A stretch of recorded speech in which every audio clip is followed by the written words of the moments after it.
Hello students, हम nitro compounds का अध्ययन कर रहे हैं और बीएससी पार्ट 2 के पेपर 2 के लिए हम नाइट्रोजन एटम जिन भी कंपाउंड्स में होता है उन कंपाउंड्स की केमिस्ट्री को समझ रहे हैं। आज हम एमीन्स स्टार्ट करेंगे।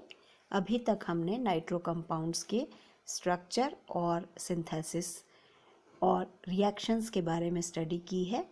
एमीन्स जैसा कि हम जानते हैं, अमोनिया जो मॉलिक्यूल है उसमें एक एक H को अगर हम एल्किल रेडिकल से रिप्लेस करते जाएं तो हमें एमीन्स प्राप्त होते हैं। और अगर हम एक एलिफेटिक ग्रुप को लगाते हैं तो हमें एलिफेटिक एमीन्स मिलते हैं, या हम एरोमेटिक एमीन्स भी बना सकते हैं। यहाँ पर हम देखते हैं नंबर ऑफ रेडिकल्स कितने हैं n पर लगे हुए, उसके अनुसार ही हमारे जो एमीन्स हैं वह प्राइमरी, सेकेंडरी या टर्शरी कहलाते हैं। यानी जो नाइट्रोजन है वह एक कार्बन से जुड़ा है, या वह 2 कार्बन से जुड़ा है, या वह 3 कार्बन से जुड़ा है। तो एरोमेटिक एलिफेटिक एमीन्स और एरोमेटिक एमीन्स, यहाँ पर हम एरोमेटिक एमीन्स की डिटेल में बात करेंगे। और इनका नॉमेनक्लेचर अगर हम देखते हैं, प्राइमरी एमीन्स जो हैं वह, अगर यहाँ पर हम नाम देखें तो हमारे पास मेथिल एमीन और उसका IUPAC नेम, ट्राइवियल नेम और IUPAC नेम किस प्रकार से होता है यह हमें यहाँ पर समझना है। तो एक अगर मेथिल ग्रुप लगा है तो हम उसे मेथिल एमीन कहते हैं। IUPAC नेम एमिनोमेथेन कहलाता है। इसी प्रकार से आइसोप्रोपिल एमीन जो है वह IUPAC में 2-एमिनोप्रोपेन कहलाता है। एनिलीन जो है वह एमिनोबेंजीन कहलाता है। तो नॉमेनक्लेचर्स जो हैं वो भी इम्पॉर्टेंट हैं, सिंपल नॉमेनक्लेचर है जो हमने पहले भी पढ़े हुए हैं। सेकेंडरी एमीन्स के उदाहरण हम देखते हैं, डाइमेथाइल एमीन या N-मेथिल एमिनोमीथेन। तो जो सब्स्टिट्यूएंट है नाइट्रोजन पर, उसको हम पहले लिखते हैं और फिर वह किसका डेरिवेटिव है वह हम बाद में लिखते हैं। जैसे यहाँ पर हम देखते हैं N-मिथाइल एमिनोबेंजीन, अगर C6H5NH2 एनिलीन का अगर वह डेरिवेटिव है और उसमें N पर अगर हम मेथिल ग्रुप रिप्लेस करते हैं तो हमारे पास बनता है N-मिथाइल एनिलीन। N-मिथाइल एनिलीन का IUPAC नेम होता है N-मिथाइल एमिनोबेंजीन। इस प्रकार से टर्शरी एमीन अगर हम देखते हैं तो N पर क्योंकि 2 सब्स्टिट्यूएंट हो गए तो NN डाइमिथाइल एनिलीन या NN डाइमिथाइल एमिनोबेंजीन। इसी प्रकार से ट्राइमिथाइल एमीन को NN डाइमिथाइल एमिनोमीथेन कहते हैं।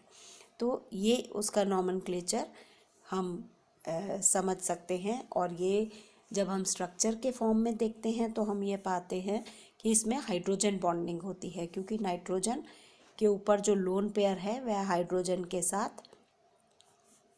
बॉन्डिंग में रहता है। जैसे HOH वाटर मॉलिक्यूल में हाइड्रोजन बॉन्डिंग प्रेजेंट है, उसी प्रकार से हमारे पास यहाँ पर भी हाइड्रोजन बॉन्डिंग प्रेजेंट होती है। तो प्राइमरी एमीन में, फिर सेकेंडरी एमीन में और टर्शरी एमीन में, तो जैसे जैसे नंबर ऑफ हाइड्रोजन कम होते जाते हैं हाइड्रोजन बॉन्डिंग भी कम होती जाती है।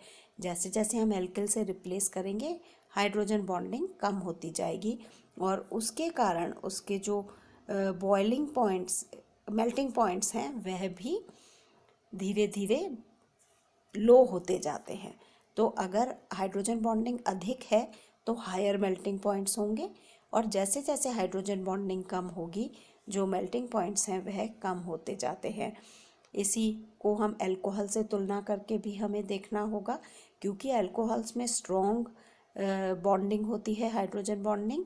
ऑक्सीजन जो है वो ज़्यादा इलेक्ट्रोनेगेटिव है नाइट्रोजन की तुलना में, तो ऑक्सीजन की जो हाइड्रोजन बॉन्डिंग है वो ज़्यादा स्ट्रॉन्ग है, तो उनके मेल्टिंग पॉइंट्स जो हैं वह ज़्यादा हाई होते हैं। तो हम यह देख सकते हैं कि अल्कोहल्स में एमीन्स की तुलना में ज़्यादा स्ट्रॉन्ग हाइड्रोजन बॉन्डिंग होती है और इसलिए उनके जो बॉइलिंग पॉइंट्स हैं वह एमीन्स की तुलना में ज़्यादा होते हैं। तो ये भी एक कंपैरेटिव हम यहाँ पे स्टडी देखते हैं। तो प्रोपेन है, जैसे प्रोपेन है उसका जो बॉइलिंग पॉइंट है वह -42 डिग्री सेंटीग्रेड है। एथिल एमीन का 16.6, डाई मेथिल एमीन का 7.4 और इथेनॉल का 78 डिग्री सेंटीग्रेड है। तो इथेनॉल में हायर बॉइलिंग पॉइंट्स यहाँ पर हमें मिलते हैं, क्योंकि यहाँ पर आपका जो हाइड्रोजन बॉन्डिंग है वो बहुत ज़्यादा स्ट्रॉन्ग होती है। तो मेल्टिंग पॉइंट्स और बॉइलिंग पॉइंट्स दोनों ही अलग प्रकार से यहाँ पर वेरी करते हैं, हाइड्रोजन बॉन्ड्स पे निर्भर करते हैं। ये एग्जाम्पल्स हम और भी देख सकते हैं इसमें, और इसी से सॉल्युबिलिटी भी निर्धारित होती है। तो सॉल्युबिलिटी, अगर हाइड्रोजन बॉन्डिंग अधिक है तो सॉल्युबिलिटी ज़्यादा होती है वाटर में, और अगर हाइड्रोजन बॉन्डिंग कम होती जाती है तो हम देखते हैं कि जो एलिफेटिक एमीन्स हैं, प्राइमरी सेकेंडरी टर्शरी, वो जल में घुलनशील हैं, क्योंकि उसमें नाइट्रोजन जो एटम है उस पर इलेक्ट्रॉन का जो पेयर है वह हाइड्रोजन बॉन्ड बना सकता है।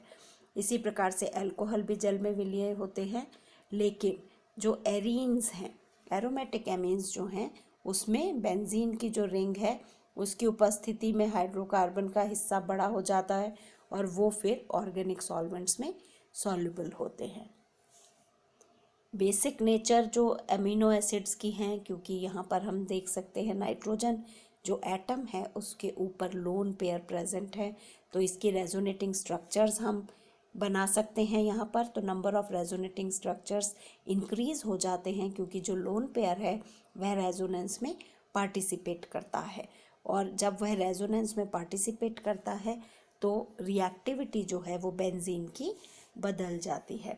तो एलिफेटिक एमीन्स जो हैं वो ज़्यादा रिएक्टिव होते हैं अमोनिया की तुलना में, और एरोमेटिक एमीन्स जो हैं वो कम रिएक्टिव होते हैं अमोनिया की तुलना में, क्योंकि वहाँ पर जो नाइट्रोजन का लोन पेयर है वह रेजोनेंस में इन्वॉल्व हो जाता है एरोमेटिक एमीन्स में, और जब वो रेजोनेंस में इन्वॉल्व हो जाता है तो उसकी जो बेसिसिटी है, यानी उसकी जो अवेलेबिलिटी है वो कम हो जाती है, तो रिएक्टिविटी कम हो जाती है। तो अमोनिया की तुलना में एलिफेटिक एमीन्स ज़्यादा रिएक्टिव होते हैं, और जो एरोमेटिक एमीन्स हैं वह कम रिएक्टिव होते हैं। आगे जो अमोनिया की स्टीरियोकेमिस्ट्री है वो भी इम्पॉर्टेंट है, और उसी के अनुसार जो हमारे एरोमेटिक और एलिफेटिक एमीन्स हैं उनकी भी स्टीरियोकेमिस्ट्री इम्पॉर्टेंट हो जाती है। तो वह भी हमको देखना है। sp3 इसमें हाइब्रिडाइजेशन होता है, नाइट्रोजन पर एक लोन पेयर होता है, और ये वी शेप यहाँ पर ये टेट्राहेड्रल शेप जो रहता है उसमें एंगल जो है वो बदल जाता है हमारा 109 डिग्री जो टेट्राहेड्रल मीथेन में रहता है एंगल, उसके मुकाबले में यहाँ पर जो एंगल है वो लोन पेयर की वजह से कम हो जाता है और 107 डिग्री रह जाता है, क्योंकि लोन पेयर से रिपल्शन होता है। यह हम पढ़ के आए हैं और ये हमें आना चाहिए। नेक्स्ट पार्ट में हम पढ़ेंगे सिंथेसिस एल्किल और एरिल एमीन्स का किस प्रकार से होता है। नंबर ऑफ रिएक्शंस हमने पढ़ी हैं नाइट्रो कंपाउंड्स की, जो अभी पिछले चैप्टर में हमने जब पढ़ा तो उसमें नाइट्रो बेंजीन से एनिलीन बनाने की कई विधियां हमने पढ़ी, अलग अलग मीडियम में हम उसको सिंथेसाइज कर सकते हैं।